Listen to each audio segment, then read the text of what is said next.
Começa agora. Diário Econômico. Um oferecimento do Canal Rural.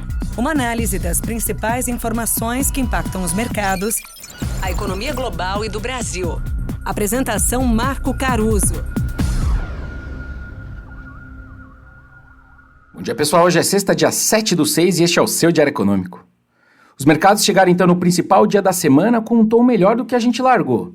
As surpresas negativas com as eleições no México, na Índia e na África do Sul por esses dias ainda estão cobrando seu preço, só que os sinais de que o mercado de trabalho americano está arrefecendo e também a confirmação dos cortes de juros tanto no Canadá quanto na Europa acabaram ajudando a mudar esse tom ao longo dos últimos dias. Antes de falar do BCE e do payroll de hoje, vale trazer alguns pontos sobre as eleições pelo mundo. O primeiro é que a desconfiança com a capacidade preditiva das pesquisas eleitorais voltou para o papo de mesa de bar, o que acaba impondo um certo alerta precoce, vamos dizer assim, para as eleições que estão para chegar na União Europeia, no Reino Unido e nos Estados Unidos, esse sim daqui uns 5 meses. Na verdade, esse ano, os eleitores de mais ou menos 40 países, que dá mais ou menos também 40% da população mundial, vai ter escolhido novos políticos até dezembro. O segundo ponto é que o noticiário do México de ontem alimentou aqueles temores do mercado. Alguns legisladores mexicanos disseram nas redes sociais que a Câmara deles vai, de fato, começar a discutir reformas constitucionais. E aí, quando você abre a Constituição, vai saber o que sai depois, né? O peso, então, piorou outros 2,5% contra o dólar só ontem, só que dessa vez não teve contágio negativo para o nosso real, que parece, na verdade, ter surfado a valorização disseminada das commodities que a gente viu ontem. O real aqui ganhou quase 1% e a gente viu soja, minério e petróleo valorizando perto de 2% cada. Sobre o BC europeu, eles cumpriram de fato o prometido e as taxas caíram 25 pontos base, só que eles não deram muitos detalhes sobre o futuro, dizendo só que os juros vão seguir restritivos pelo tempo necessário e sem se comprometer com um caminho específico daqui para frente. O mais interessante para mim foi que esse corte veio mesmo com eles subindo a previsão de inflação para esse ano e para 2025, o que acaba deixando aquela sensação de que qualquer surpresa de inflação ou mesmo de PIB para baixo podem fazer com que eles fiquem mais agressivos nos cortes. Para o dia, os números então de maio do mercado de trabalho americano podem definir de vez o viés dos ativos daqui para frente. Algumas medidas alternativas de crescimento do emprego, que eu gosto de olhar, sugerem um relatório abaixo do consenso. Hoje esse consenso está em 180 mil postos criados, mas talvez esse número já seja um pouco menor, já que conforme a semana foi andando, os dados da semana foram confirmando esse viés negativo.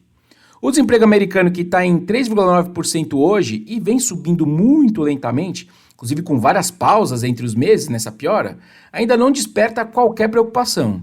Só que seguindo uma regra de bolso, que na verdade ela é academicamente frágil, mas é olhada por parte do mercado, se o desemprego americano cruzar os 4,2% em algum momento para frente, talvez aí sim desperte alguma discussão de antecipação de cortes de juros, porque diz a tal da regra de bolso que uma recessão americana está mais perto sempre que o desemprego americano sobe meio ponto percentual de um ano para o outro.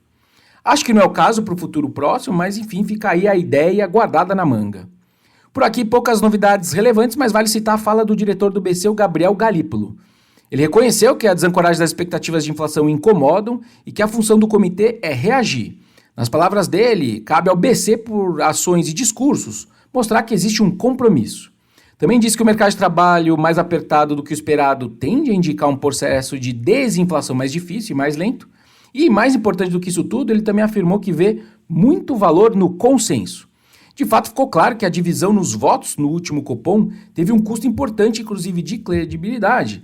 E desde então eu suspeito fortemente que a próxima reunião do Copom caminha para esse consenso finalmente.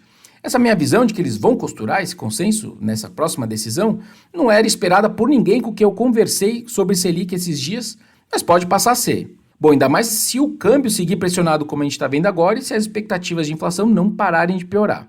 De qualquer forma, isso seria positivo, se eles vierem com consenso, isso seria positivo porque iria contra as narrativas de um BC mais leniente com a inflação nessa segunda metade do governo Lula. Bom dia, bons negócios e sorte sempre. Você ouviu? Diário Econômico. Um oferecimento do Canal Rural.